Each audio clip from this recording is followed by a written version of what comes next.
Hello and welcome to this episode of Microchips and a customer repair come modification, and as you can see it's a Ham International Jumbo. So welcome to Wolfy's Ham International Jumbo. So let's get started and see what joys we can find in this radio.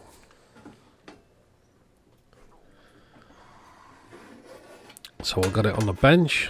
We're having a look in the top.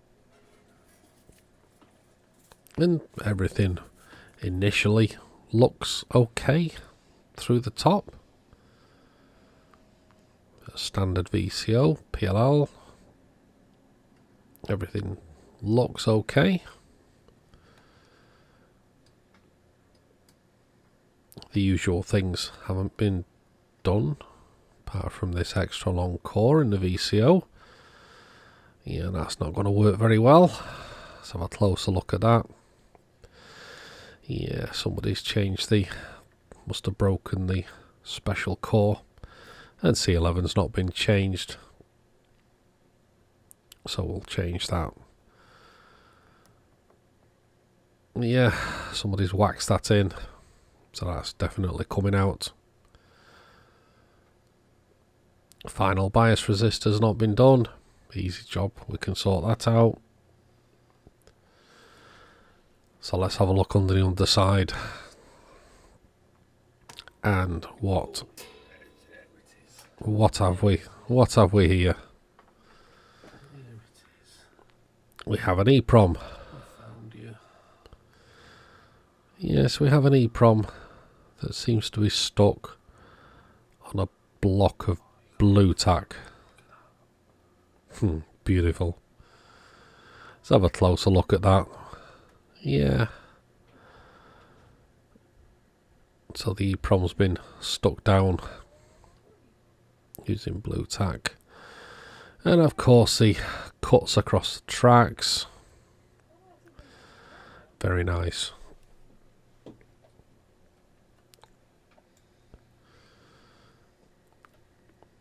I think this is some form of primitive FM audio mod before the vari-cap of Dave Cubwolf's. So we'll get rid of that. It looks like it's coming from the same places, just not using the vari-cap, that's all. So it probably did sound a little bit better than factory, but I don't think it would have done very good. And we've got some wires going to the NB and A&L switches. Somebody's messed about with a high filter switch as well.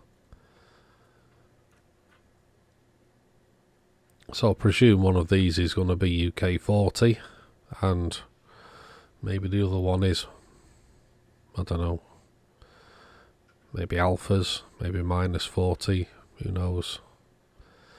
Let's have a look where it goes. So we've got healthy power output. Yeah, it's all good.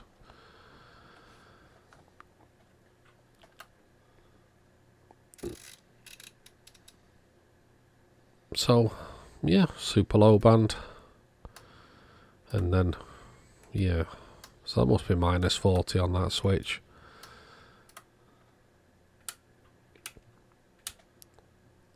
And a few flicks of the switches on the front, we find out the combination.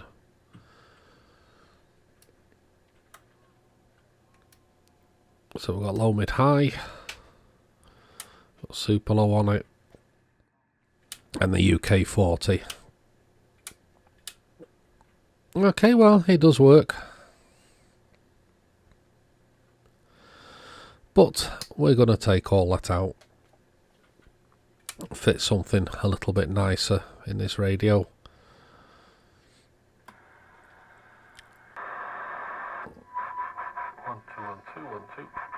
And we are receiving. And we are transmitting. 1 2 1 2 1 2 1 2 1 2 3 1 2. Yep, okay. Receive and transmit's okay.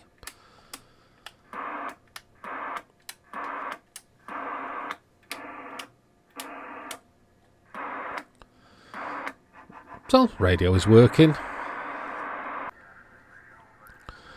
Just need to get rid of this. So I think the plan with this radio is strip this out, remake all the tracks, and work from there.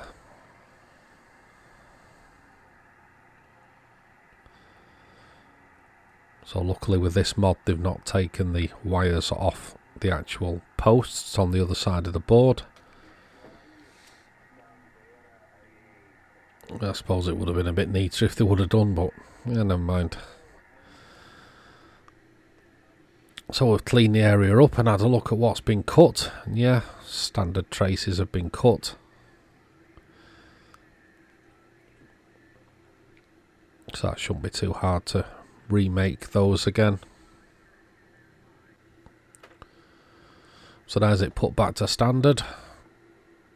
Just with a solder bridge across them. Don't need any more than that. That's perfectly ample.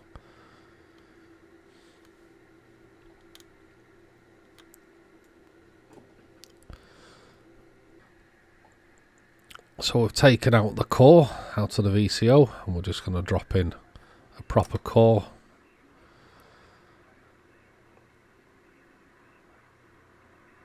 And yeah, it's not really happy. Seems to be a bit all over the place.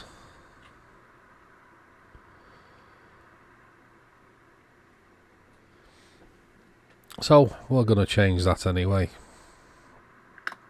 And then this starts happening. So I thought it may have been down to a component or the VCO, and I did find another cut track there. So I thought it may have been to do with that.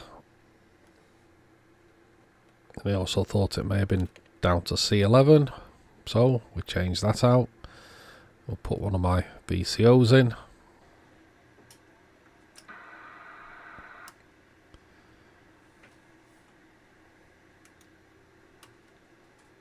We've got everything working again, everything transmitting normally.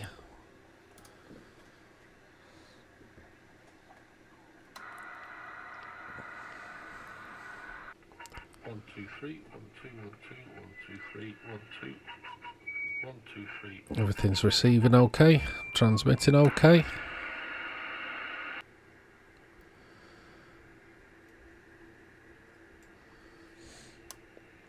So we're just having a look at the final bias. It's not too far out, but we'll modify it anyway. There we are, 0.7 of a volt. Now, I don't think I filmed the part where I was scratching my head over that clicking noise. But that turned out to be the bleep unit that was at fault.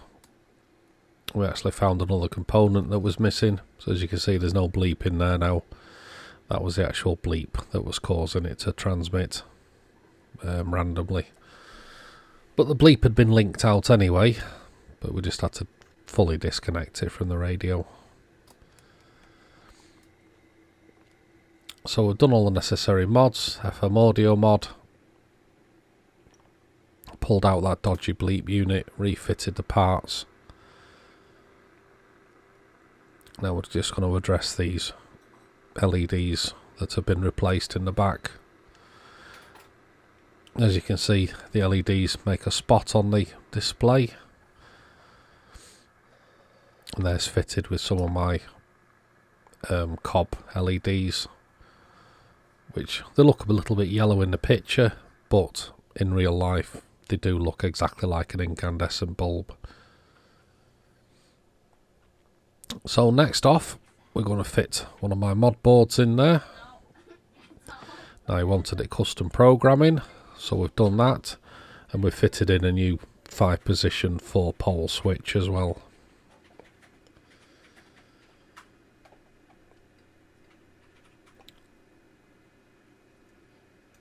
So there's how I work so far. And we mustn't forget the squelch pop. So we'll pull the parts out for the squelch pop. And I'll attempt to clean the antenna relay because it's a little bit noisy. So a bit of switch cleaner in there.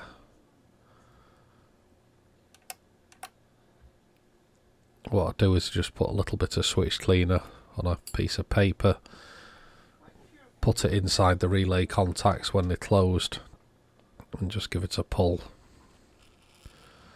So put a bit of switch cleaner on there, put it inside the actual relay contact, close the relay contact, and then just give it a pull, see if we can get it a bit cleaner.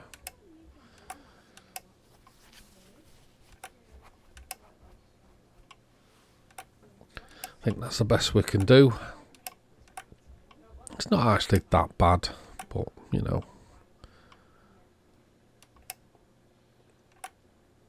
Just try and give it a little bit of a clean, because I'm sure it's been sat on antenna A for the last 40 years. Let's have a look at the waveform. Looking good.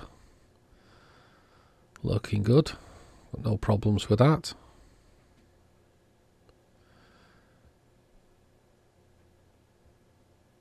A little bit bouncy due to a bit of ground hum I've got, but it's fine. Everything looks good there. So I don't think we need to mess any further with that. Just listening to some locals on 28450. Everything seems to be working well. So a week later, the bulbs have finally come. These are 12 volt 4mm grain of wheat bulbs. So as you can see, there's an LED behind that, and yeah, I know it works, but it doesn't look right. And the FM bulb was dead, it fell apart, so we need to replace that. Just to finish off these lights on the front, make them look great again. So you can see there's an LED in there, so we'll get rid of that, and I've already removed the FM LED, not FM LED, the FM bulb, so we'll get those fitted. It looks a bit bright on camera, but it's fine. So there's our lights reinstalled, so excellent. These little touches that make it great again. Okay, let's have a look what frequencies we've got. So we've got mid band, we've got high band, we've got super high and super high band, and UK40. Obviously we need to move the KC shift for the UK offset. So everything seems to be nice, and we've got zeros. If we move to an alpha channel, there's our alpha channels, and zeros on the alpha channels. So excellent, working as intended. So all in all, very happy with this. It's turned out quite well from the mess that it was in originally. I hope Mr. Wolfy is going to be happy with this radio now. I certainly am. Anyway, that's it for this video. Don't forget to like, subscribe, join Patreon, join my Facebook group. Thanks for watching, and we'll see you in the next video.